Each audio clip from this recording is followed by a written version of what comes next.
예, 하구님도 안녕하십니까? 예, 그 문교 TV가 다시 돌아왔습니다. 오늘은 우리 하구님들이 참 많이 걱정들을 하세요. 특히 3학년 되시고 이제 4학년 되시면 많이들 걱정하시는데 우리 과에는 논문이 있잖아요. 그래서 논문 작성에 대해서 정말 많이 궁금해하시고 힘들어하시고 어떻게 했어요? 이렇게 말씀들을 하십니다. 근데 논문이라는 게 참 이렇게 쉽지는 않은 거죠, 솔직히. 하지만 그렇다고 또 어려운 것도 아닙니다. 그래서 오늘 저희들이 이제 논문 작성할 때 어떤 점을 좀 어떻게 써주셨으면 좋겠다. 그리고 어디에 초점을 맞췄으면 좋겠다. 이렇게 좀 바라는 점들, 그리고 어떻게 하시면 좀 더 수월하게 글을 쓰실 수 있겠다. 이런 것들에 대한 어떤 좀 설명을 드리려고 합니다. 예, 그래서 오늘 뭐 선생님들마다 다 이렇게 말씀해 주실 텐데요. 꼭 한번 유심히 들으시고 나중에 글 작성하실 때 도움을 받으셨으면 좋겠습니다. 자, 그럼 오늘 학과장님한테만 안 어려운 거 아니에요? 네? 학과장님한테만 안 어려운 거 아니에요? 아니 저도 굉장히 어려워요. 저도 갈 때마다 논문 작성 참 어려운 거라고 그리고 논문을 쓰는 거를 직업으로 삼고 있는 저희들도 항상 어렵다 이렇게 말씀을 드리고 있습니다.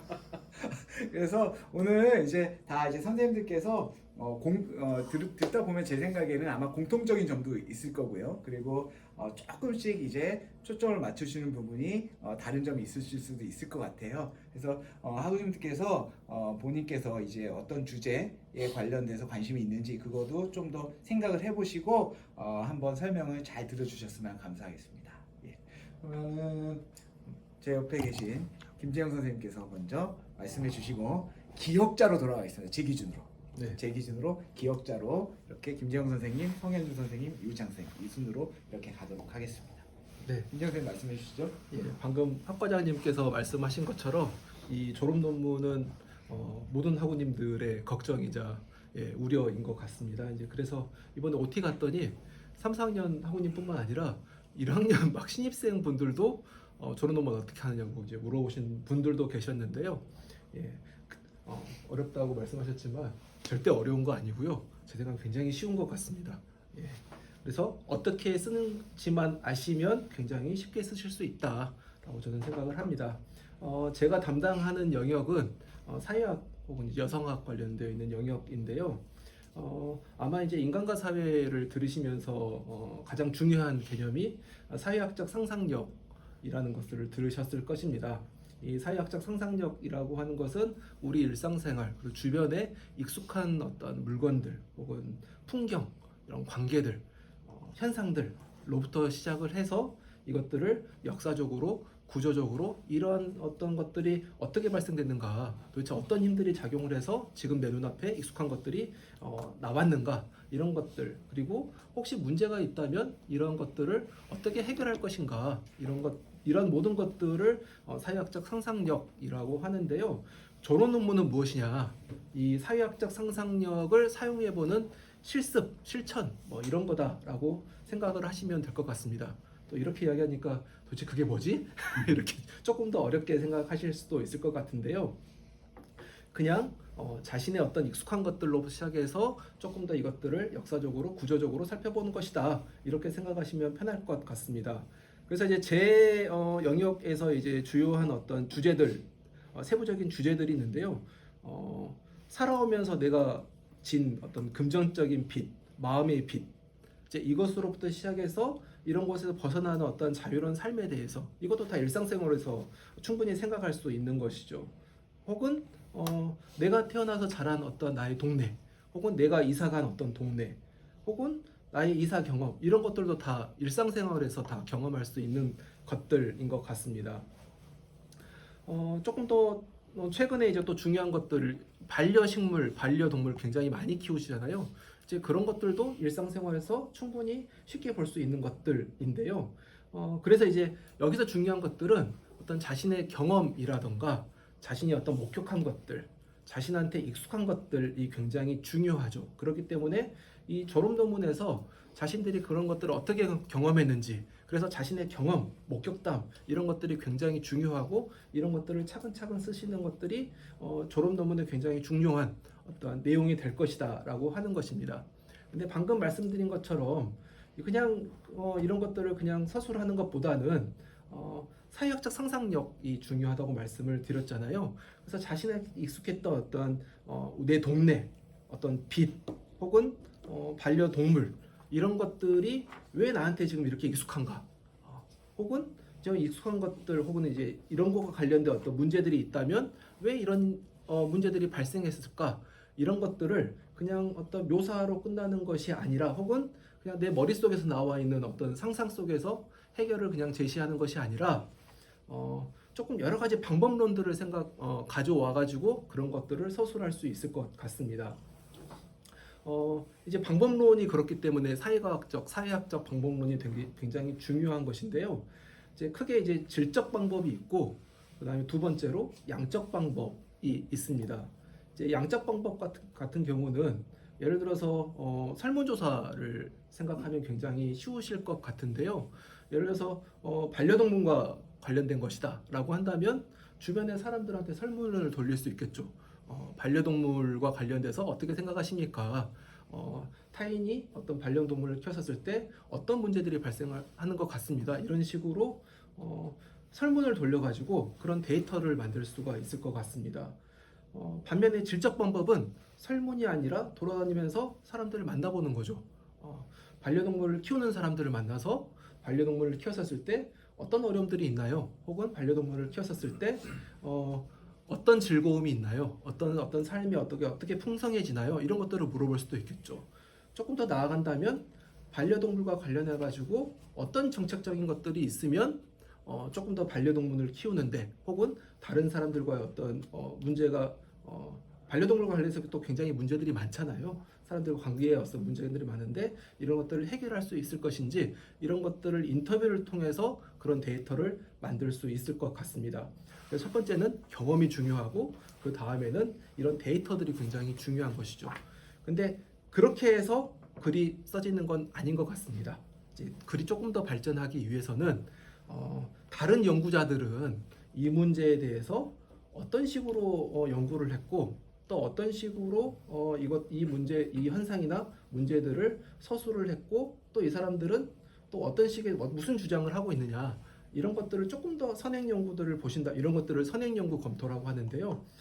이런 것들을 보신다면 조금 더 글이 졸업 논문이 훨씬 더 완성된 졸업 논문이 될 수 있다고 생각을 합니다. 그래서 첫 번째 내가 관심이 있는 어떤 일상생활 속에서의 어떠한 것을 먼저 선정을 하시고요. 그것과 관련된 자신의 경험이 무엇인지 그리고 자신의 관찰을 서술을 하시고요. 그 다음에 그것과 관련돼서 다른 사람들, 내 주변에 있는 사람들은 어떻게 생각하고 있는지 이제 그런 것들을 알기 위해서 어떤 설문을 한다거나 혹은 질적 방법으로 인터뷰를 한다거나 또는 그 관련된 다양한 어떤 자료들을 조사를 하는 거죠.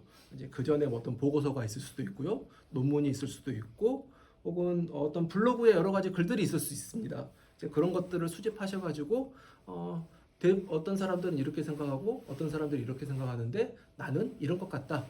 이런 어떤 주장들을 담는다면 굉장히 좋은 어떤 졸업 논문이 될 수 있을 것 같습니다.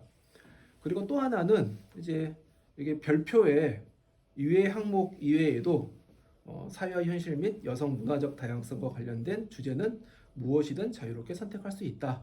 예, 이건 역시 마찬가지입니다. 예, 내 주변에서 보이는 어떤 익숙한 여러 가지 주제들을 선택하실 수가 있는 것입니다. 그리고 또 하나는 이제 사회학 고전을 선택해서 글을 쓰실 수도 있는데요. 제가 이제 이 경우에는 반드시 저에게 어떤 책에 대해서 쓸 것인지 어떻게 쓸 것인지를 반드시 물어보셔야 됩니다. 그때마다 이제 제가 드리는 말씀은 책을 그냥 단순히 내용을 정리하는 것만으로는 졸업 논문이 절대 될 수가 없다. 그러면 어떻게 써야 되느냐? 이 책이 나왔었을 때 이 책과 관련된 여러 가지 어떤 맥락들을 반드시 쓰셔야 됩니다. 이 책이 나왔던 어떠한 당대의 어떤 사회적 현실, 사회적 문제라고 하는 것들이 서술이 되어야 되고요. 그리고 이 그리고 이 책을 쓴 저자가 어떤 직접 맥락에 위치되어 있는지, 그래서 어떤 사람들의 영향을 받았고 이 책이 또 어떤 사람들에게 영향을 주었는지, 그리고 그 당대에서도 어떤 그런 어떤 지적 어떤 매핑을 하셔야 되는 거죠. 이 책, 이 저자에 있는 사람들이 그 주변에 있는 사람들과 어떤 관계였는지, 서로 막 영향을 주고 받았는지, 혹은 긴장 관계에 있었는지, 이런 것들도 쓰시면 좋을 것 같고요. 이제 마지막으로 이 책이 현재 지니고 있는 의미, 가치 이런 것들을 반드시 쓰셔야만 이 어떤 사회학적 고전으로 조론론을 쓰실 때 반드시 이런 내용들이 들어가야 된다라고 하는 것입니다. 네. 굉장히 제가 약간 말씀드린 것들이 어려우실 수도 있지만 아마 4년 또는 2년 동안 이제 여러 가지 사회학과 관련된 공부를 하신 분들이라면 또 과제문을 쓰신 분들이라면 충분히 이 정도는 쓰실 수 있을 것이다 라고 저는 생각을 하고요. 또 하나는 여러분들 그 졸업 논문 계획서 분명히 쓰실 텐데요. 졸업 논문 계획서에다가 지금은 딱 뚜렷하게 뭔가 잡히지 않는다 하더라도 대략에 나는 이런 것들이 관심이 있습니다라고 쓰시면 제가 도움을 또 드릴 수도 있으니까요. 너무 어렵게 생각하지 마시고 지금부터 그냥 내가 어떤 것들이 관심 있는지를 조금씩 이제 하나씩 이제 보시기 시작하시면 충분히 졸업 논문을 쓰실 수 있을 거라고 생각을 합니다. 네, 이상입니다. 예, 선생님 감사합니다. 예. 어렵네요.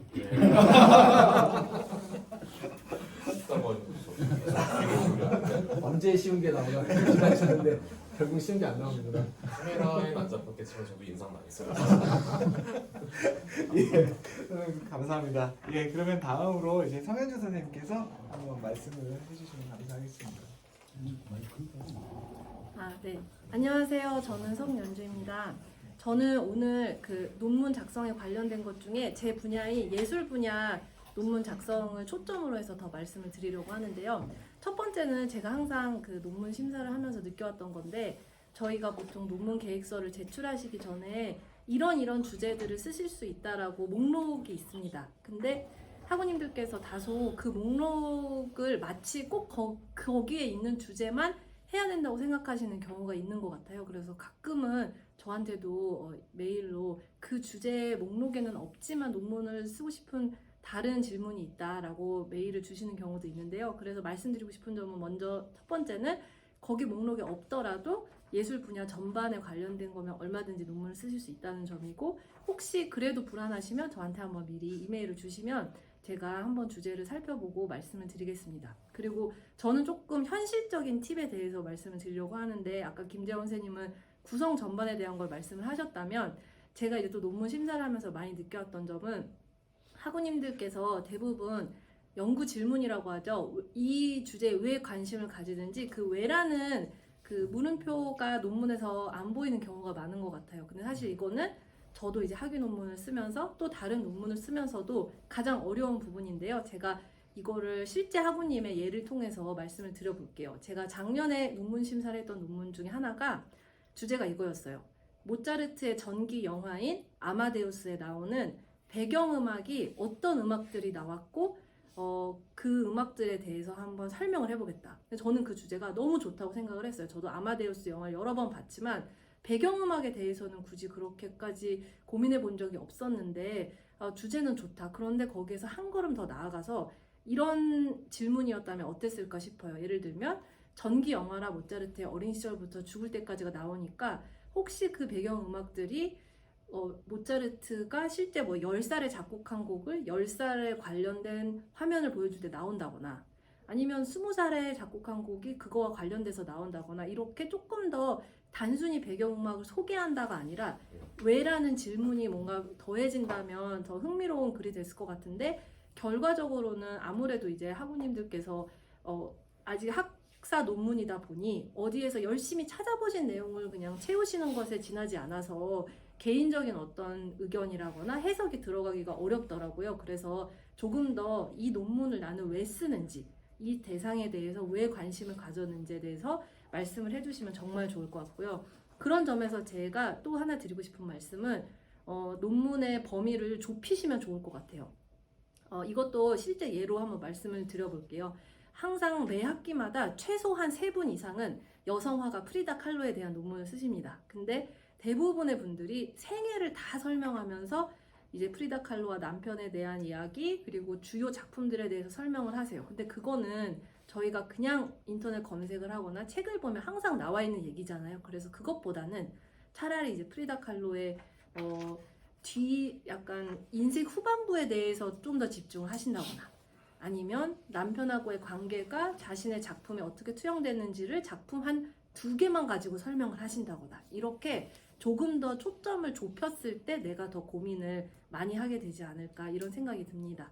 그리고 좀 더 추가적으로 드릴 말씀은 가끔 어떤 학우님들의 경우에는 본인이 직접 전문 예술가이시거나 아니면 거의 전문 예술가에 준하는 활동을 하실 경우에 나의 예술가로서의 생애에 대해서 쓰시는 경우가 많은데 저는 이걸 굉장히 권장하고 싶어요. 그러면 그런 작업을 통해서 내 예술 작업을 한번 정리해 보시게 되기도 하고 그랬을 때는 더 진솔한 이야기들을 할 수 있다 보니 주저하지 마시고 어떤 예술가로서 나의 작업 활동에 대한 이야기를 하시면 좋을 것 같고요. 그리고 예술에 대한 논문인데도 불구하고 예를 들어 미술가나 뭐 어떤 그림에 대해 이야기를 하는데 그림 그 실제 도판이라고 하죠. 그런 사진을 하나도 첨부 안 하시는 분들도 많아요. 그래서 그거는 물론 제가 인터넷 찾아볼 수도 있지만 저희가 그 논문을 쓸 때는 그 논문으로서 완성된 하나의 글이 되어야 되거든요. 그런 거 생각해 봤을 때는 얼마든지 적극적으로 내 논문과 관련된 그림이나 사진을 꼭 첨부해 주시면 좋을 것 같고요.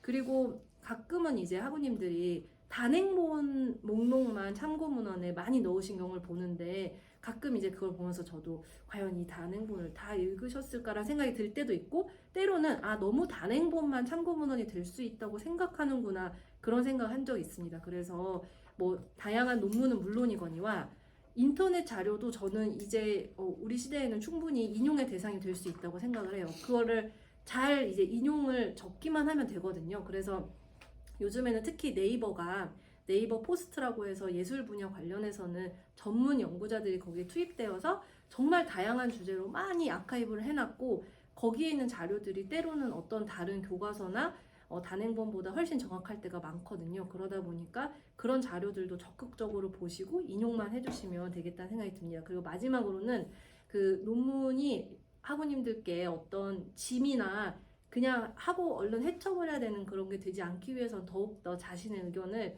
적어주시면 좋을 것 같아요. 때로는 가끔 20장, 30장 되는 논문인데 자신의 의견을 거의 찾아보기 힘든 글들도 있어서 되도록 뭐 구성을 어떻게 해야 될지 모르겠다 하시면 뭐 결론에 그런 내용들을 많이 담아주셔도 좋고 이 작업을 하면서 내가 느꼈던 어떤 감상이 되었든 해석이 되었든 그런 걸 적어주시면 이 과정이 학우님들께 더 의미 있는 논문 글쓰기가 되지 않을까 생각됩니다.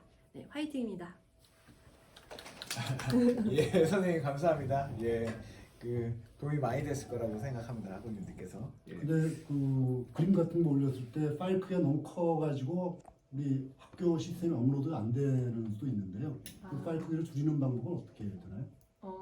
전문적으로는 이제 뭐 그림판이나 이런 그림 편집 프로그램에서 그 크기 줄이기 이런 게 있긴 한데요.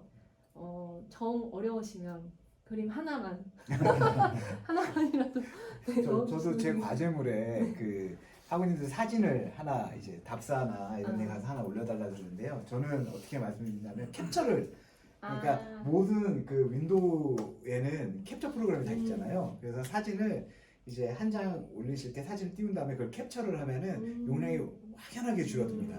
예, 그래서 그거를 권장드리고 있습니다. 예, 아마 그 방법을 쓰셔도 괜찮을 것 같은데요. 진짜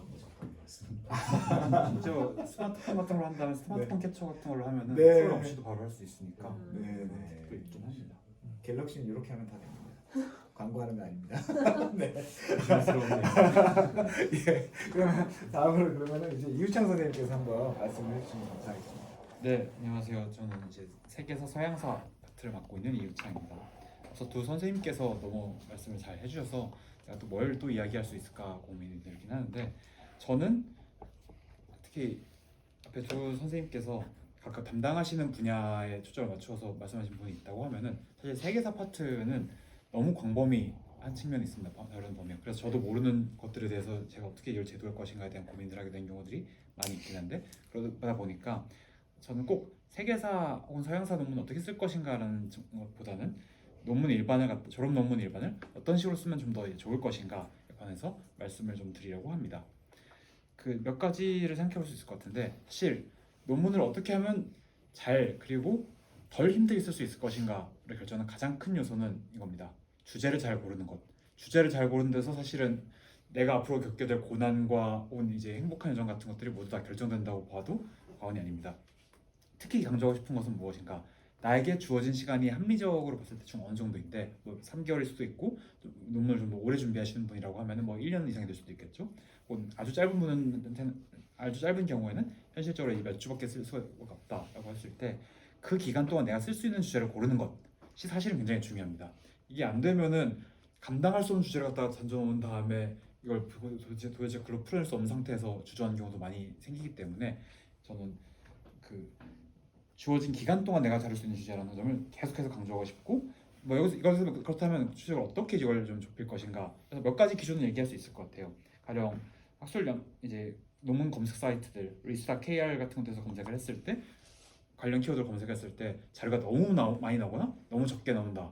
이 두 가지는 다 피하는 게 좋겠죠. 너무 많이 나오면은 언제 이걸 다 읽나 싶은 게 될 것이고, 근데 너무 적게 나오면은 딱 논문 2개 정도 읽은 다음에 졸업 논문 쓰려니까 너무 막막해지는 경우들이 있어서 적절한 정도의 참고문헌이 있는 것을 보는 것이 굉장히 중요하고, 그리고 종종 해외 사례를 갖다 조사하고 싶다라고 하시는 분들이 많이 계시거든요. 근데 내가 그 해외 사례를 다룬 해당 언어를 보지 못할 경우에는 한국어로 많이 좀 소개가 된 주제라면 좀 괜찮은데, 역사적으로 이제 꽤 좀 정리가 되어 있고 한국어로 책이라든가 이런 논문 같은 것들이 어느 정도 나와 있는 주제라면 괜찮은데, 그게 아니라면은 가령 내가 다른 뭐 일본어나 중국에서만 딱 특정하게 전개된 사건이고 그 다른 나라의 언어로는 그 사건을 알 수가 없다라고 하면은 내가 볼 수 있는 자료가 너무 좁아지는 문제가 있어요. 그리고 그런 경우에는 한국어로 소개한 기사 한두 개가 막 전부라고 할 때, 내가 사실상 그 사람의 견해를 이게 맞고 틀리는지를 갖다가 구별할 수 있는 여지가 없이 그대로 받아쓰게 되는 문제가 있거든요. 이거는 논문을 쓰는 길이의 문제에 있어서 문제가 되지만, 자칫하다가 내가 의도하고 하지 않았는데, 내가 그러려고 한 게 아닌데 사실상의 표절이 되어버리는 문제가 될 수도 있기 때문에, 그런 영역을 결정할 때 언어의 장벽 같은 경우도 현실적으로 좀 고려할 필요가 있다. 물론 지금은 예전보다 훨씬 더 번역기 같은 것들이 많이 좋아지긴 했습니다만, 그래도 내가 기본적으로 어떤 나라의 포털이라든가 데이터 서비스에 가서 무엇을 검색할 것인가에 대한 최소한의 지식이 있냐 없냐 같은 것들은 굉장히 중요하다고 말씀드릴 수 있겠죠. 그리고 뭐 역시 주제를 잡을 때 지나치게 추상적이거나 거대한 주제, 내가 문명을 비교하겠다. 저는 이런 심사하면 100% 거의 이제 다시 고민해 보십시오라고 얘기를 합니다. 왜냐하면 문명을 다룬다는 거는 한 정말 전문 역사가가 특정 문명권 하나를 잡고서는 몇십 년 동안 파도 하나같이 나올까 말까 한 정도의 거대한 주제인데, 문명을 비교하겠다 이러면은 딱 봐도 이걸 제대로 하려면은 이분의 졸업 연원이 무기한정으로 늘어나는 문제가 있고, 아니면 논문의 퀄리티가 무한정으로 하락하는 문제가 있습니다. 저는 둘 다 여러분들에게 권장하고 싶은 모습은 아니기 때문에, 이런 주제 같은 경우도 정말 구체적으로 내가 할 수 있는 주제를 딱 잡아서 하셨으면 좋겠습니다. 그 다음에 지금 이 방송이 나갈 때쯤에는 아마 이번 학기에 졸업을 준비하시는 분들은 이미 졸업 논문 계획서를 다 제출하셨고 논문을 쓰고 계시긴 할 텐데, 다음에 졸업 논문 계획서를 쓰실 분들을 위해서 미리 말씀드리자면, 저희 방송대 문화교양학과는 1차적으로는 졸업 논문 계획서를 먼저 쓰고 거기서 지도를 받은 다음에 졸업 논문을 쓰는 방식으로 순서가 정해져 있어요. 그러니까 졸업 논문 계획서를 쓰면서 본인 논문 주제가 얼마나 말이 되는지 안 되는지 이런 것들을 한번 좀 점검해 볼 수 있는 그런 형태의 기회를 이제 제공하는 것이죠. 그래서 물론 그러다 보니까 이걸 약간 그냥 요식형이지 논문만 잘 쓰면 되지라고 생각하면서 계획서에 대해서는 약간 좀 대강대강 쓰시는 분들이 있는데, 그럼에도 불구하고 저는 계획서는 중요하다고 말씀드리고 싶습니다. 일단 계획서를 쓰면서 참고문을 약간 좀 훑어보면서 이게 좀 내가 아까 방금 말씀드린 것처럼 내가 감당할 수 있는 주제인가 아닌가를 판단하는 것도 굉장히 중요한 문제고요. 무엇보다도 계획서를 쓸 때 특히 목차도 한번 써보고, 내가 여기서 다루려고 하는 문제가 이런 것들이다, 난 어떤 문헌을 읽을 것이다 라는 것들을 차례차례 쓰면서 그 글을 계획서를 읽는 사람들 혹은 지도하는 저희 교수진에게 이 학우님이 쓰려고 하는 논문이 이런 거구나, 혹은 이야기하고 싶은 것들이 이런 거구나를 명확하게 좀 전달해보는 연습이 있어야 된다. 왜냐면 실제로 그렇게 써봐야 내가 이걸 그렇게 풀어낼 수 있는 주제인지 아닌지도 약간 좀, 사람은 글을 아주 훈련된 저자가 아닌 이상은 쓰기 전에 내가 글이 어떻게 만들어질지 알고 있는 경우들이 거의 없기 때문에, 일단 뭐든 간에 한번 작게 써보면서 이 글이 어떻게 흘러가겠구나를 갖다가 그때서야 좀 감을 잡게 되는 측면들이 있거든요. 아마도 특히 졸업 논문 쓰시는 분들 같은 경우는 대부분의 경우에는 이제 프로 글쓰기를 직업적으로 하신 분들이 아닌 경우들이 많을 테니까 더욱 그런 경험들을 이제 막 쌓고 계실 텐데 그런 분들을 위해서도 계획서를 한번 좀 성심성의껏 써보고 내가 내 주제의 의미와 계획을 갖다가 독자인 지도 교수들에게 정확하게 좀 이해시켜 본다 이런 종류의 이제 절차를 조금 한번 제대로 밟아보셨으면 좋겠습니다. 그 다음 졸업 논문 작성 같은 경우에서 제가 제가 아직 많이 해보진 않았지만 해보면서 약간 걸렸던 것들을 미리 말씀드리면 일단 서론 같은 경우에서 본인의 주제가 정의가 무엇이고 생각보다 글을 읽어야지만 글을 일단 절반 이상 가야 갑자기 주제가 뭔지 알 수 있는 글들이 있거든요. 이러면은 저도 힘들고 쓰는 사람도 힘듭니다. 그러니까 처음부터 내가 무엇을 쓰겠다라는 것들을 명확히 밝혀주세요. 그리고 내가 무엇을 쓰겠다, 그리고 목차는 어떻게 할 것이다, 내가 여기서 이런 주제가 중요한 이유는 무엇이다 이런 것들을 미리 자기가 서론 단계에서 써줘야 사실은 이게 본인이 한번 이렇게 써놓으면은 이후에 본문을 쓰실 때 나 자신을 위한 지도가 되기 때문에 지도이자 등대가 되기 때문에 그런 것들을 한번 미리 좀 세팅을 해보시는 걸 저는 적극적으로 추천합니다. 그게 여러분들이 글을 쓰시기 훨씬 더 쉽습니다. 그리고 두 번째로 문단 구별 같은 경우들이 특히 글쓰기 경험이 아직 많지 않으신 분들이 하나의 문단에 여러 개의 내용들을 쫙 해서 이제 한 문단이 이제 한 페이지 혹은 1.5페이지 이렇게 넘어가는 경우도 있거든요. 이러면 안 됩니다. 문단은 기본적으로 생각의 단위이기 때문에 제가 권장한 것들은 A4 한 페이지로 쳤을 때 거기에 한 3, 4문단 정도가 들어가고 약간 길어도 2문단 정도가 들어가는 것들이 사실 적절한 사이즈라고 생각을 하고 한 문단 내에서 생각의 단위가 딱 이제 끝날 수 있게 그리고 이제 그 다음 넘어갈 수 있도록 문단 구성을 좀 해주시면 좋겠다고 생각을 합니다. 그리고 어쨌든 역사 분야 논문은 더더욱 그런데 다른 논문들도 마찬가지긴 하지만 내가 어떤 해석이나 주장을 한다고 했을 때 이 해석이나 주장의 근거가 무엇인가 특히 문헌이나 자료에서 바탕한 근거가 무엇인가를 명확하게 밝혀주는 게 중요합니다. 그게 없으면은 그냥 나는 그렇게 생각한다라고 끝나기 때문에 이러려면 논문에서 요구하는 공적인 글쓰기 내가 아닌 제3자들이 이제 읽어도 맞는지 내가 동의할 수 있는지 없는지를 갖다가 혹은 이제 이 설명이 타당한지 아닌지를 가려낼 수 있는 글쓰기를 하기 위해서는 방금 말씀드린 것처럼 근거가 명확하게 있어야 한다는 점 다시 한번 강조를 드립니다.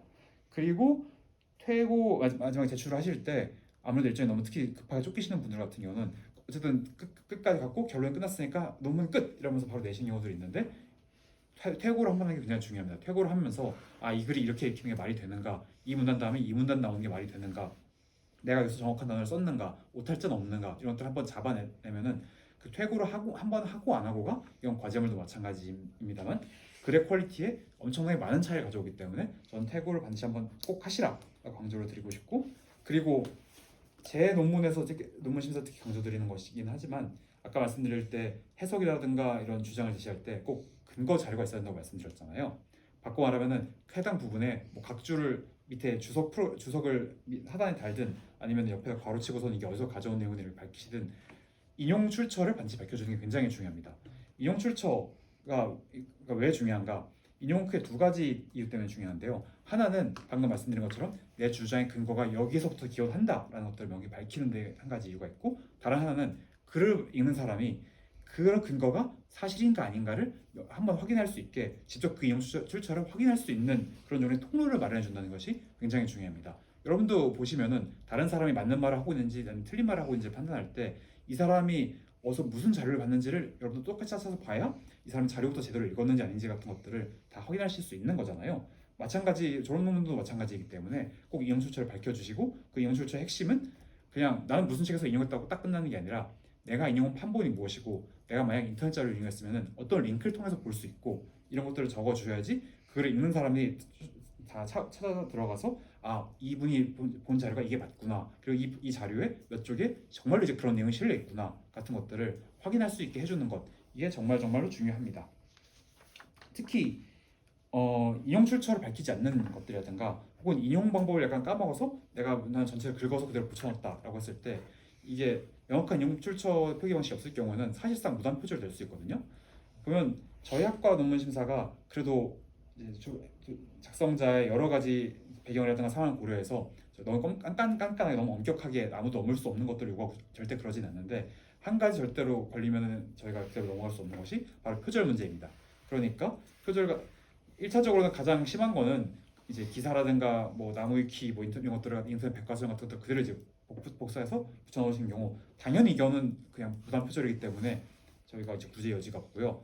그런 의도가 아니었는데도 불구하고 뭐 따옴표 같은 것을 통해서 내가 여기서 여기까지는 내 이야기가 아니라 누군가의 이야기를 가져온 것입니다라고 명확히 밝혀주고 또 이제 그게 어느 출처에서 가져왔는지를 체크해 주시는 것들이 있냐 없냐에 따라서 글이 그냥 합리적인 인용이다라는 것과 이거는 그냥 남의 걸 갖다가 몰래 뺏긴 거네라는 것들이 갈리기 때문에 이 점에서는 다시 한번 여러분들의 주의를 진심으로 부탁을 드립니다. 이렇게 많은 주의사항을 썼는데 기본적으로는 이것들만 잘 지키신다고 하면은 아까 여러 선생님들께서 말씀하신 것처럼 사실 논문을 쓰는 것 자체는 약간 힘들 수 있지만 못할 것은 아니다. 끝까지 어쨌든 논문을 제출하시는 분들은 대부분이 큰 문제 없이 다 통과를 하셨다. 이런 점도 강조를 드리고 싶고 그러니까 너무 겁먹지 말고 오늘부터 자료를 찾고 계획서를 써보고 글을 한번 좀 조금씩 한 문장이라도 써보기 시작한다고 하면은 시간이 지나면 언젠가 논문은 끝나게 되어 있습니다. 이제 그러니까 너무 걱정하지 마시고 일단 시작하는 거 이게 중요하다는 점 다시 한번 말씀드립니다. 이상입니다. 주어진 기간에 할 수 있는 주제인가를 강조하셨는데 사실 그걸 알아내기가 굉장히 어렵거든요. 어떻게 알 수 있을까요?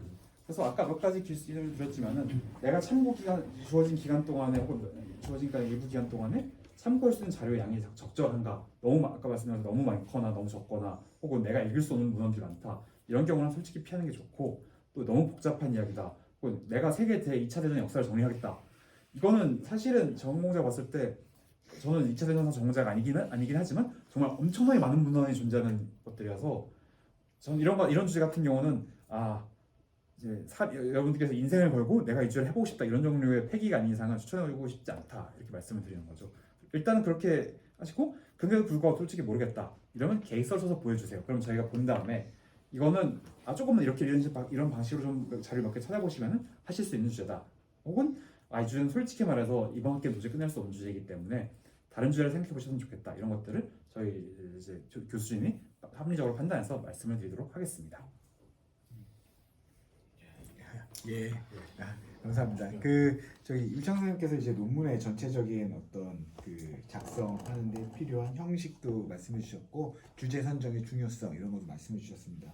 저기 이유창 선생님 홈페이지에 가보시면 이유창 선생님께서 상세하게 정리하신 내용을 이렇게 공고를 해놓으셨기 때문에 학습 담당 게시판에 네, 저희도 그걸 보고 있거든요. 예, 그러니까 학우님들께서도 가셔가지고 방문하셔가지고 꼭 한번 이렇게 다운 받으셔가지고 한번 읽어보시면 정말 큰 도움이 될 거라고 생각합니다. 네, 예, 그럼 이준석 선생님께서 한번 말씀해 주시죠. 안녕하세요. 이준석입니다. 이 졸업 논문에 대해서는 참 여러분들 만감이 교차하실 텐데요. 졸업 논문 꼭 써야 됩니까? 라고 물어보시는 학우님들이 꼭 계세요. 이렇게 굉장히 흉년을 만난 농부들의 표정으로 그런 애절한 목소리로 이렇게 물어보십니다. 굉장히 어려워하신다는 거를 이렇게 저도 알고 있습니다. 하지만 이거는 여러분들께 드리는 처벌도 아니고 저희가 심술을 부리는 것도 아닙니다.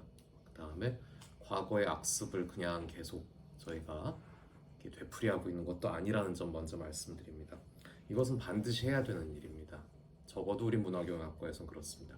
왜냐하면은 다른 이제 실용적인 목적을 위해서 훈련을 제공하는 다른 여러 과들에서는 자격증 취득이라든가 이런 뭐 직장 내에서의 승진 이런 것들이 그동안의 훈련을 이제 내 성과를 가늠한 어떤 지표가 되기 때문에 이런 일들이 필요가 없을 수도 있겠죠. 하지만 문화교양학과에서는 이제 그런 게 없죠.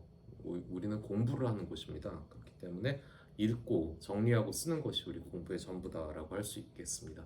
그런 점에서 읽고 정리하고 쓰는 그 졸업 논문이 없다면은 이거는 갈비가 들어가지 않은 갈비찜이라고 할 수 있겠습니다. 굉장히 이렇게 허탈하실지도 모르겠습니다. 제 말이 진짜인가 아닌가 이렇게 확인하시려면은 이렇게 주변에 이렇게 졸업 논문을 쓰시고 졸업하신 선배들의 증언을 들어보시면은 될 거라고 생각합니다. 졸업 논문을 쓰는 그 주제는 여러 가지가 있죠. 우리 A, B, C, D 해서 유형별로 어떤 선생님께서 어떤 졸업 논문들을 이렇게 관장하고 있다라는 것들을 다 보셨을 거라고 생각합니다. 근데 그 중에서 이제 크게 두 가지로 우리가 거칠게 나누자면은 자신의 삶을 바탕으로 한 회고적인 그런 글을 쓰는 방법이 있고 두 번째는 그것보다는 다른 이제 좀 학술적인 논문을 쓰는 방법들이 있는데요. 먼저는 이렇게 자기 자신의 삶을 돌아보는 그 논문에 대해서 간략하게 말씀드리겠습니다. 이게 사실은 학술적인 논문보다 더 어렵습니다. 많은 분들이 어떤 철학적인 주제나 종교, 뭐 신화 이런 데에 대해서 쓰기가 거북하다 해서 자기의 삶을 돌아보는 논문을 쓰시다가 굉장히 많은 양의 눈물을 쏟으시는 분들이 있어요. 왜냐하면은 우리는 다 다르게 살아온 사람들이고 그 고비도 많았고 곡절도 많았고 남들에게 절대 드러낼 수 없는 그런 일들도 많았는데 그게 또 축적이 돼서 지금의 내가 되어 왔습니다. 근데 이것들을 글로 옮긴다는 건 항상 객관화한다는 얘기거든요. 자기를 객관화하는 일은 굉장히 보통 일이 아닙니다. 어려운 일입니다. 다시 말해서 자기를 객관화할 수 있는 사람은 공부를 좀 한 사람입니다. 안 그런 사람들 보면은 자기 합리화, 그다음에 자기 어떤 주관적인 관념에 휩싸여서 세상을 옳게 바라보지 못하고 자기 자신도 이해하지 못하죠. 사실 우리 공부의 핵심도 거기 있습니다. 자기를 객관화하고 그러면서 이제 자기 자신에 대해서 알아나가고 또 자기가 속해 있는 이 세계에 대해서 알아나가는 것, 이게 사실은 전부입니다. 나머지는 다 부차적인 것들이에요. 본업에 충실하는 것, 그게 바로 우리 공부에서는 자기에 대해서 알아나가고 자기가 속한 세상에 대해서 알아나가는 것입니다. 그 과정에서 우리 문화교양학과에서 공부했던 것들이 어떤 영향을 미쳤는가를 써주시면 굉장히 좋은 그런 자신의 회고가 되겠습니다. 두 번째는 이제 학술적인 주제를 다루는 그런 논문들이 있다고 했죠. 제가 이제 여러 가지 말씀을 드리면은 또 이제 앞에서 말씀하셨던 우리 선생님들과도 중언부언 겹치는 게 있어갖고 중요한 것만 말하겠습니다. 저는 일단 먼저 말씀드릴 게 있어요. 특히 이제 철학의 이해라든가 행복에 이르는 지혜 같은 데서 이렇게 주제를 잡으셔서 쓰시는 분들이 종종 범하시는 오류인데 심리학 도서, 특히 긍정 심리학 도서나 자기계발서 같은 데서는 인용 안 하셨으면 좋겠습니다. 참고 안 하셨으면 좋겠습니다. 철학에서 말하는 행복과 심리학에서 말하는 행복감은 전혀 다른 겁니다. 그러니까 오렌지 주스와 오렌지 맛 주스처럼 서로 다른 건데요. 심리학에서 말하는 행복감 같은 경우는 이제 그때그때 긍정적인 자기 만족감을 말하는 거예요. 이건 언제든지 또 변할 수 있는 건데 철학에서 말하는 행복이란 건 좀 다르죠. 우리 인생의 목적이기도 합니다. 그리고 자기계발서 이런 데서 하시는 거는 자기계발에 도움이 안 된다고 제가 말씀을 드리고 싶습니다. 뭐 세계는 넓고 할 일은 많다, 뭐 칠막질장 이런 거 기억나십니까? 기억 안 나요. 예. 기억할 필요 없기 때문에 그렇습니다. 그리고 외주 주지 말라고 말씀드리고 싶습니다. 자신이 부딪히고 문제를 설정하고 답을 찾으려는 노력이 조금이라도 있어야 됩니다. 간단한 어떤 이런 내용이 있다더라 하고 그런 것들을 짜집기 한다든가 아니면 AI한테 맡긴다든가 이런 것들은 저희가 외주 주면 안 되는 대상에 대해서 외주를 주었다고 판단해서 그런 것들은 통과를 못하는 경우가 있습니다. 기본적인 거고요. 또 이제 표절 문제, 인용 문제 이런 건 이유청 선생님께서 잘 설명해 주셨으니까 또 그리고 아까 그냥 간단한 내용의 정리 이런 것들은 성현주 선생님께서 또 설명을 해주셨죠. 그런 것들은 여러분들 다시 한번 뒤로 조금 돌려서 다시 한번 들어보시고 이런 거를 피하면 되는구나 라고 생각하시면 됩니다. 저는 지금 최소 요건에 대해서 말씀드렸어요. 통과는 될 겁니다. 그러면 학술제에서 내가 꽃다발을 받고 발표하려면 어떤 논문을 써야 되는가? 이거는 여러분들 관심사라고 생각해요.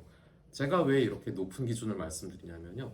우리는 신도 아니고 천재도 아닙니다. 그렇기 때문에 100%를 하기 위해서는 목표를 300% 잡아야 됩니다. 100%를 목표로 잡으면은 도저히 눈 뜨고 읽을 수 없는 글이 나오게 되어 있습니다. 저도 늘 그 생각을 하고 있어요. 그래서 갈아 넣어야 됩니다. 그러면은 7-80% 정도의 논문이 나오고 때에 따라서는 90%가 넘는 그런 퀄리티를 가진 논문이 나올 수도 있어요. 자, 먼저는 이렇게 해야 됩니다. 일단은 세상 읽기와 논술을 다시 보세요. 거기서 학술적인 글쓰기를 쓰는 핵심적인 내용들이 다 나와 있습니다. 정말 총망라되어 있습니다.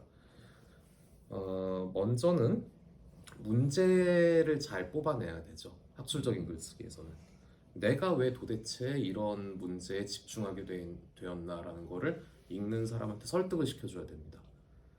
너무 지역적인 주제는 피하셨으면 좋겠습니다. 뭐 플라톤의 제7서원이 위작이냐 아니냐 이런 것들 마시고 예를 들어서 플라톤 철학에서 어떤 주제를 잡으신다면은 영혼의 불멸을 주장하는데 이게 어떤 덧없는 쓰러지고 이제 썩게 될 인간의 몸속에 어떤 불멸이라는 게 존재한다는 거는 가능한 것인가? 만일에 이런 설정이 필요하다면 그건 왜 필요했는가라는 그런 질문이라든가 예를 들어서 뭐 스토아 철학에서 운명론 같은 거를 얘기를 하는데 그게 인간의 자유와 어떻게 양립될 수 있는가 이런 큰 주제들이 있어요. 그런 것들을 그래도 한번 찾아서 읽어보시는 거를 제가 추천을 드립니다. 너무 지역적인 것들은 논문 실적에 연연하는 어떤 논문 기술자들한테 맡기시면 됩니다. 그런 것들은 자기도 안 읽고 남들도 읽지 않는 그런 논문입니다. 논문은 보통 서론, 본론, 결론으로 나눕니다. 이 분량 배분이 중요합니다. 본론의 반을 쓰세요. 50%를 본론에 쓰시고 나머지 25%씩을 서론과 결론에 배당하면은 아주 아름다운 그런 구성이 나옵니다. 근데 이게 정해진 건 아니고 2, 6, 2도 괜찮습니다. 그 정도 범위 안에서 쓰시면 된다는 겁니다. 그럼 서론에다가 무슨 얘기를 쓸 것인가? 아까 제가 말씀드렸죠? 문제 제기를 일단 하고 내가 왜 이런 주제에 관심을 갖게 되었는가? 그 다음에 주장을 먼저 하세요. 결론을 먼저 말을 해야 됩니다. 모든 글은 전부 다 두 괄식으로 쓰십시오. 회사의 보고서도 마찬가지고 논문도 마찬가지입니다. 그 미괄식으로 쓰는 건 천재 시인들이나 쓰는 겁니다. 이거는 남들은 보통 그렇게 끝까지 기다려줄 여력이 없어요. 그 다음에 아까 이우창 선생님 말씀하신 바대로 지도를 보고 가는 게 확실하죠. 그래서 먼저 그 방향을 정해주는 게 두괄식이에요. 서로는 그런 역할을 해주면 됩니다. 그런데 이렇게 학술적인 논문이라는 거는 논증이에요. 아규먼트라는 겁니다. 논증이라는 거는 자기 주장이 있고 그 주장을 남들을 설득할 수 있는 것으로 변모시켜주는 근거들이 있습니다. 주장과 근거의 결합이 바로 논증입니다. 그래서 이 주장에 생명력을 불어넣어주는 그런 근거들을 잘 찾아내서 1번, 2번, 3번, 4번 이렇게 해주시면 됩니다. 꼭 근거가 4개가 필요하다는 얘기는 아니고요. 아무리 근거가 많아도 주장과 맥락이 안 닿으면 그건 사실 있으면 안 되는 것들이고 근거가 좀 적더라도 핵심적인 그런 근거가 돼준다면 꼭 써주시는 게 좋죠. 본론에서는 그런 근거들을 잘 나열해서 읽는 사람을 설득시켜 주시면 됩니다. 또 결론에서는 그 지금까지 논의했던 것들을 요약을 하고 그 주장을 재정리하면 되는데 그 서론이나 본론에서 나왔던 말을 복사해서 붙이시면 안 돼요. 수위는 비슷하게 하되 표현은 조금 다르게 하시면 됩니다. 결론에서 수위가 확 높아지면은 그것도 역시 과장된 거고 학술적인 글로서는 실격입니다. 대신에 이제 똑같은 말을 또 쓰면은 이게 할 말이 없는데 분량에 집착하고 있구나 이런 인상을 주게 됩니다. 그건 별로 좋은 게 아닙니다. 그러면 어떻게 이렇게 서론, 본론, 결론을 각각이 들어가야 될 내용대로 분량에 맞춰서 잘 쓸 수 있느냐? 그거는 여러분들이 이제 한번 시행착오들도 겪어보셔야 돼요. 처음에 서론에 1000마디 쓰는 거 어렵습니다. 그거부터 쓰려고 하기 때문에 어려워요. 그러니까 생각나는 부분부터 쓰세요.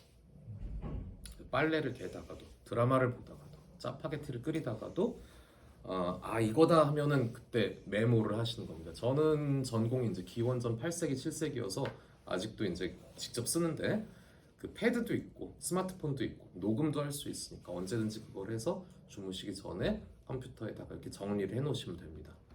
그런 것들이 여러 가지가 쌓이면은 이건 서론에 들어갈 얘기, 이건 본론의 두 번째 근거에 들어갈 얘기하고 서랍에 나중에 넣어주시면 돼요. 그런 것들이 쌓이면은 나중에 글들이 완성이 됩니다. 중언부언하지 않고 그리고 중요한 것은 애매한 표현, 모호한 표현을 철저하게 솎아내는 겁니다. 논에서 이제 잡초 뽑아내듯이 하면 되는 거예요. 사실 맞춤법이 틀렸다, 띄어쓰기가 틀렸다 이런 거는 굉장히 부수적인 거예요. 그거는 고치면 됩니다. 하지만 나밖에 못 알아들을 얘기를 하고 있다. 그다음에 이 얘기인지 저 얘기인지 도저히 알아먹지 못할 얘기를 하고 있다. 이런 것들은 논증의 글로서는 실격입니다. 그러니까 그런 것들, 이게 누가 읽어도 이게 이거를 가리키고 이걸 주장하는 게 분명하구나라는 그런 확신을 주셔야 돼요. 애매한 거, 모호한 거는 이거는 문학에서는 좋은 장치일지 모르겠지만 우리 논증적인 글쓰기에서는 좋은 방법이 아닙니다. 순서대로 하시지 말라는 얘기예요. 생각나는 대로 이렇게 쓰시면 되고 뭐 이러다 보니까 제가 이제 드려야 될 어떤 핵심적인 그런 주의사항 같은 것들은 대부분 말씀드린 것 같습니다. 여러분들 겁내지 마세요. 여러분들은 이미 상당히 수련을 거쳐오신 분들이고 그다음에 여러 과목의 과제물 같은 것도 수행을 하시면서 많이 읽어보신 경험이 있기 때문에 졸업 논문도 작성하실 토대가 이미 마련은 되어 있습니다. 그거를 이제 처음에 딱 해보지 않았기 때문에 아직 좀 두려움이 있으신데 걱정하지 마시고 자기 지도 교수와 이런 것들을 이메일로 상담을 하신다거나 이런 것들도 굉장히 좋은 방법이 될 겁니다. 두려워하지 마시고 수행을 하시면 됩니다. 자, 제 얘기는 여기까지 하겠습니다. 철학자들이 쓴 글을 보면 다 못 알아먹겠는데 그러니까 철학이 이제 자멸을 하고 있는 겁니다.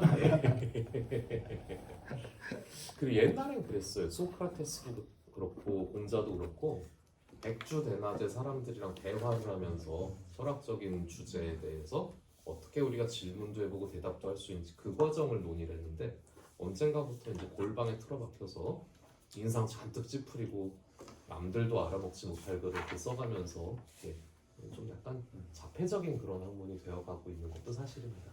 굉장히 뼈아픈 지적이죠. 근데 아까 그 임창 선생님께서 주어진 것만 할 수 있는 주제를 고르라고 하셨는데 지역적인 주제를 하지 말라고 그러시면 어떡할까요? 근데 이제 지역적인 주제를 고르지 말고 어떤 특정 철학자라든가 어떤 특정 작품 이런 거를 할 때 그걸 관통할 수 있는 좋은 주제를 고르라는 뜻이었고요.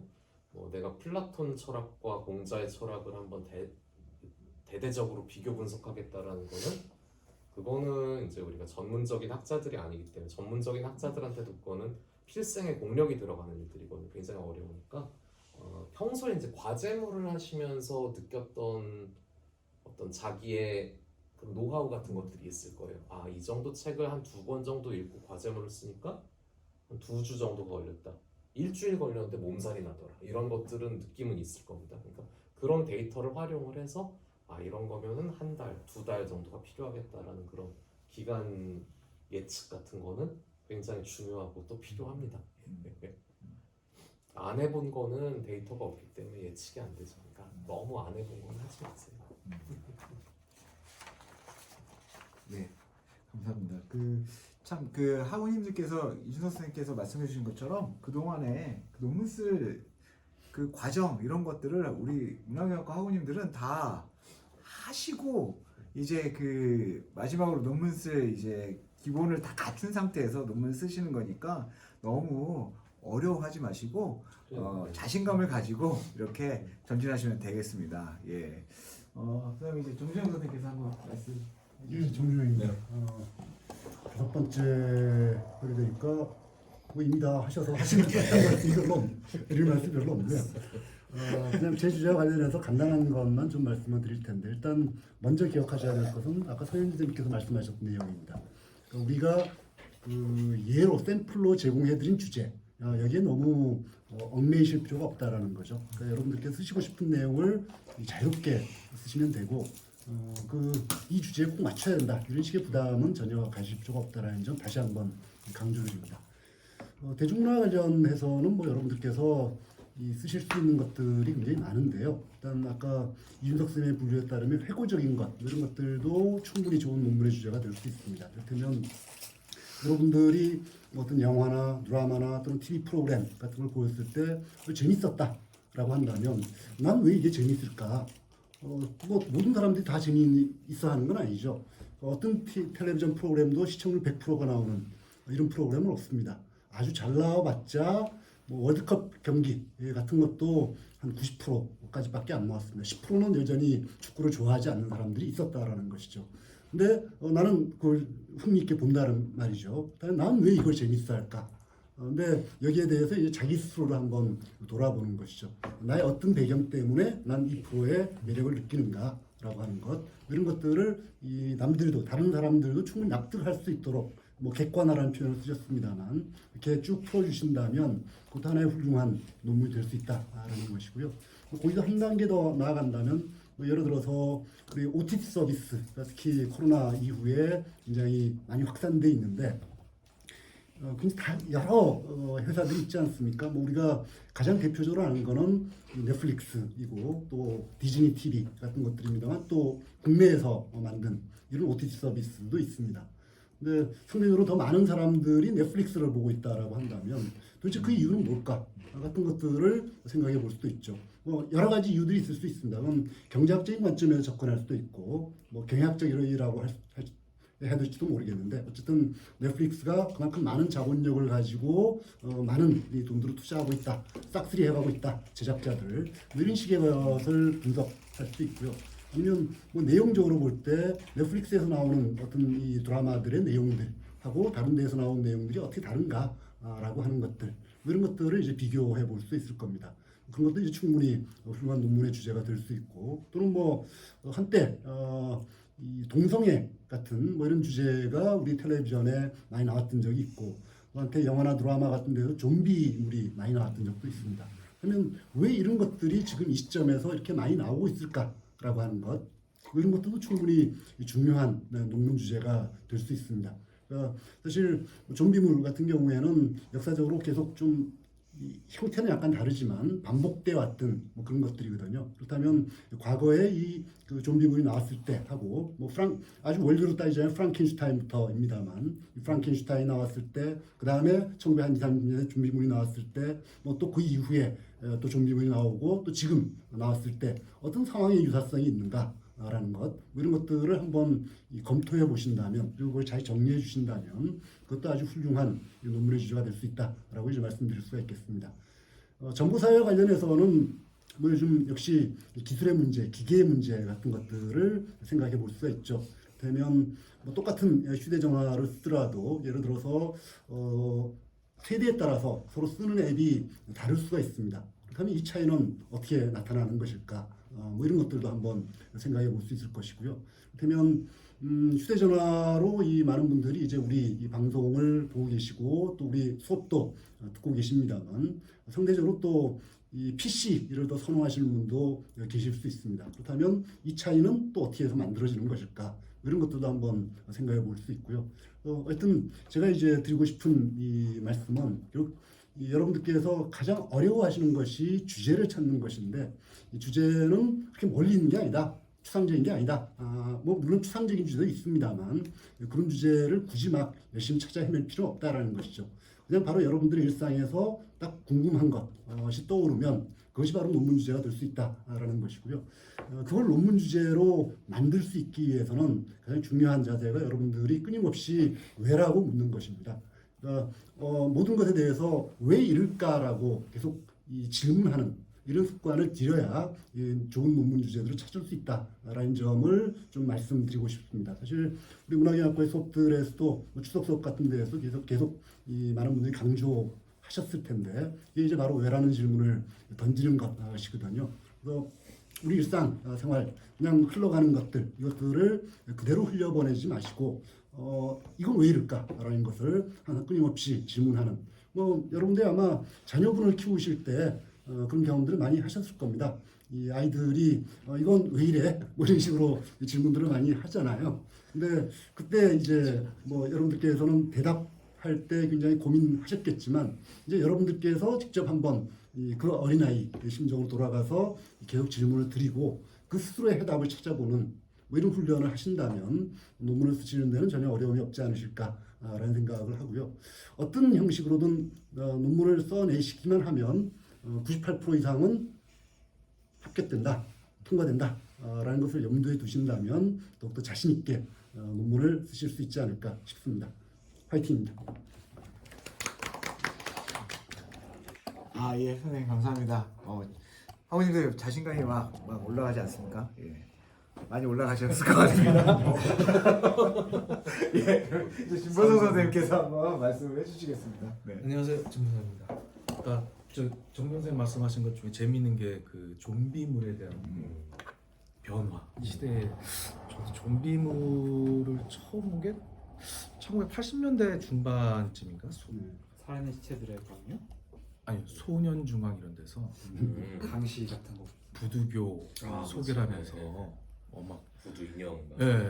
그런 거 소개하면서 막 신비로 막 그런 것들을 미스테리 소개를 하는데 거기에 이제 약간 인종주의적인 게 깔려 있었던 것 같아요. 아프리카 저 문명과 미개 막 야만 근데 요즘엔 또 달라지니까 이제 좋은 주제가 아닐까. 저도 한번 써볼까. 저도 안 시켜요. 아이고. 예. 뭐 다들 정말 논문 쓰는데 중요한 말씀들을 해주셨습니다.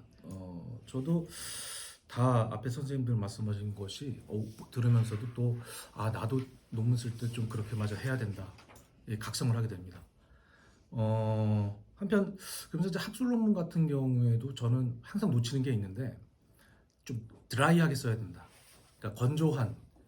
그러니까 자기가 논문 쓸 때는 사실 일상생활 하면서 굉장히 좀 편하게 좀 이렇게 풀어진 상태로 살고 있잖아요. 부드럽게 유연한 상태, 자기 연약함도 드러내고. 근데 논문을 쓸 때는 약간 좀 냉철한 이성의 배를 타고 있는 듯한, 그죠? 그러니까 그러한 자기 몸틀이 바뀌는 거잖아요.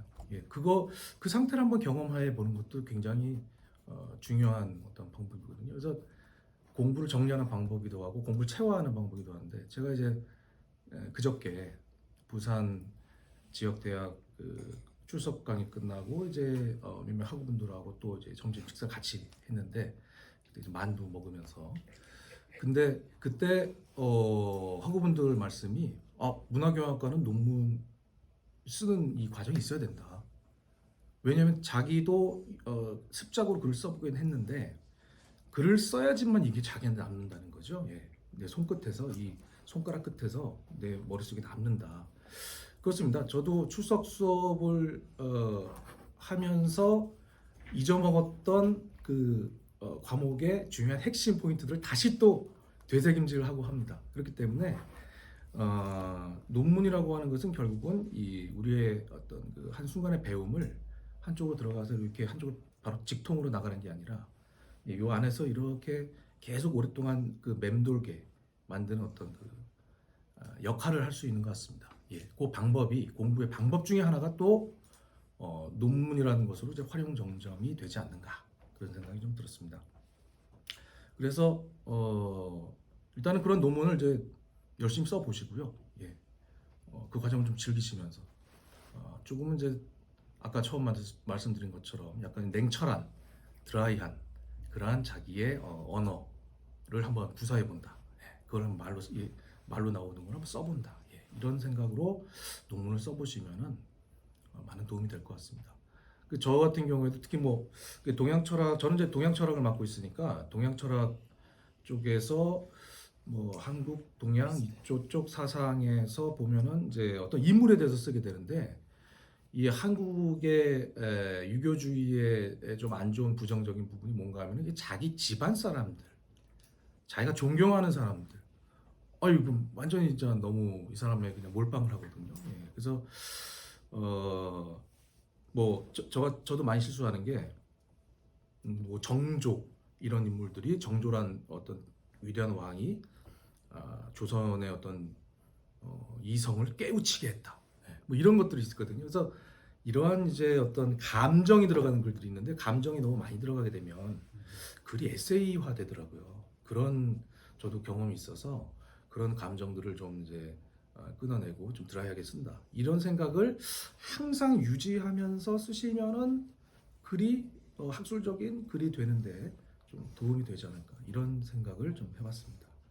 그리고 그래서 뭐 서론 본론 결론에 대해서는 다 말씀을 해주셨는데, 아까도 이제 여러 얘기가 나왔습니다만 서론이 안 될 때도 있어요. 저도 글을 쓰려고 이제 컴퓨터를 켜고 한글 파일을 하얀색 열고 몇 글자 쓰다가 이제 딱 손을 놓게 되죠. 그러면서 왔다 갔다가 냉장고 문 열었다가 TV 잠깐 봤다가 다시 섰는데 한 줄 썼다가 손 놓게 되고, 이러면은 사실 다른 쪽부터 또 만져보는 게 좋습니다. 그래서 본론 부분을 먼저 한번 써보시고 나중에 서론 결론을 또 이렇게 손을 대보시는 거.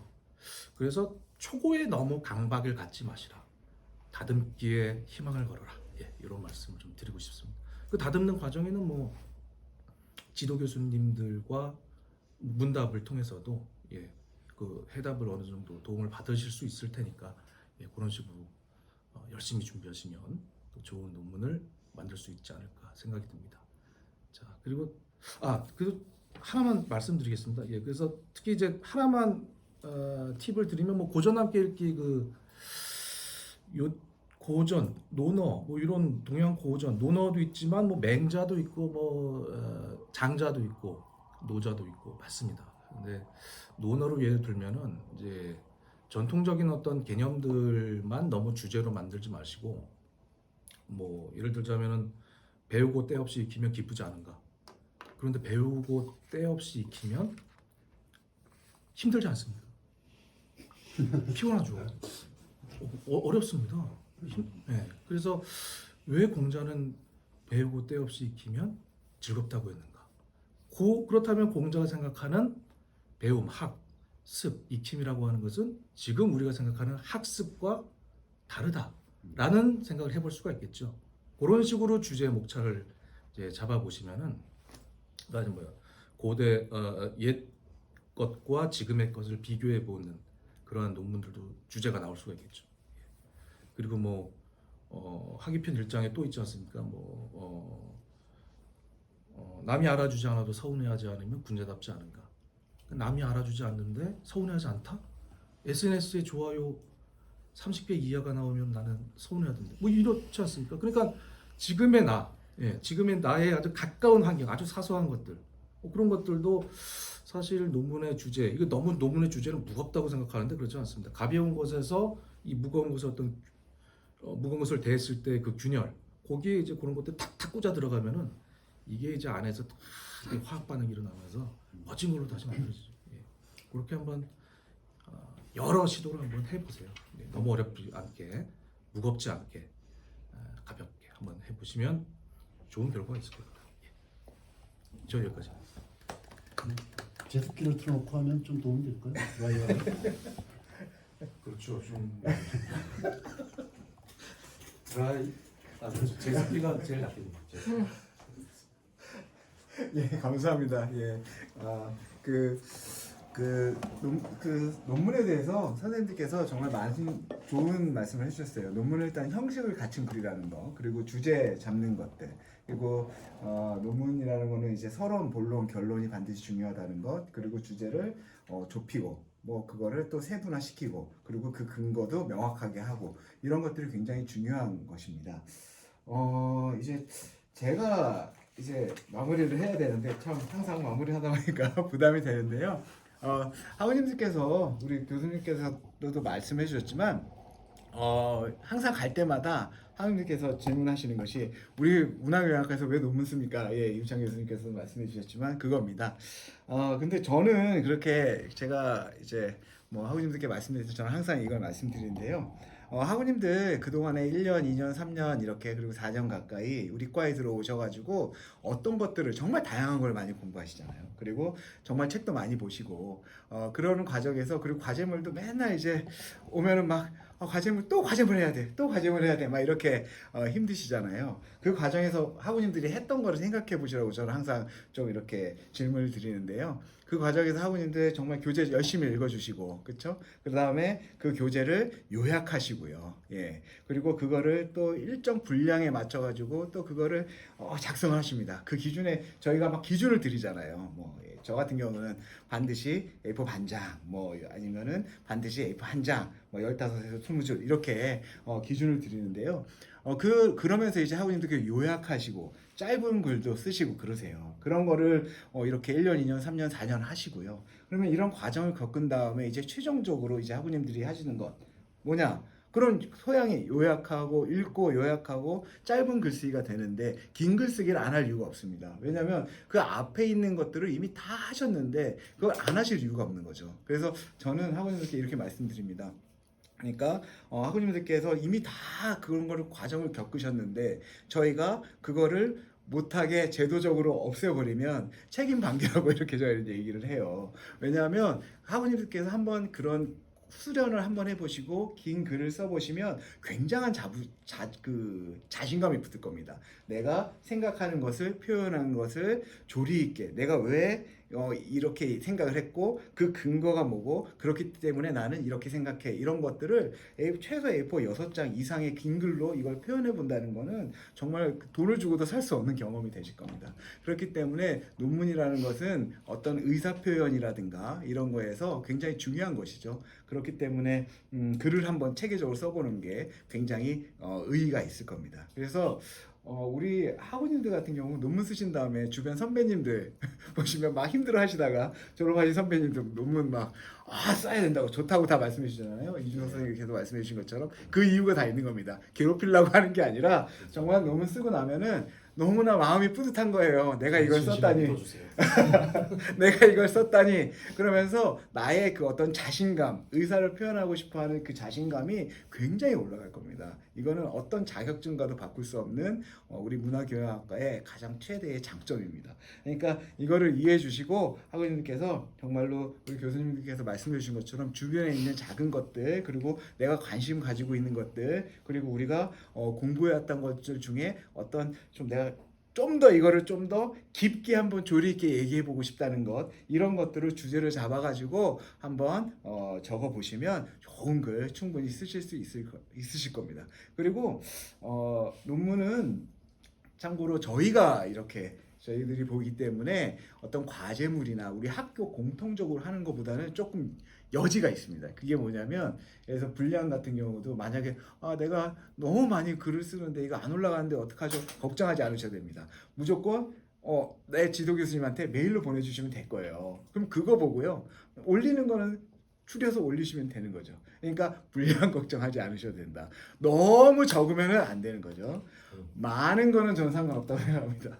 많이 쓰시고 그리고 그거를 또 줄여도 보시고 그러면 참 좋은 방법이 될 겁니다.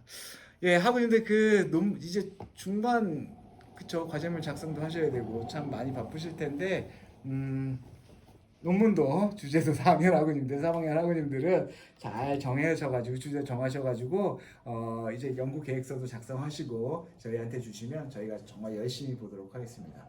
날씨가 참 좋아지네요. 공부하기 좋은 날씨. 네, 날씨도 좋아지고 그러니까 놀기 좋은 날씨죠.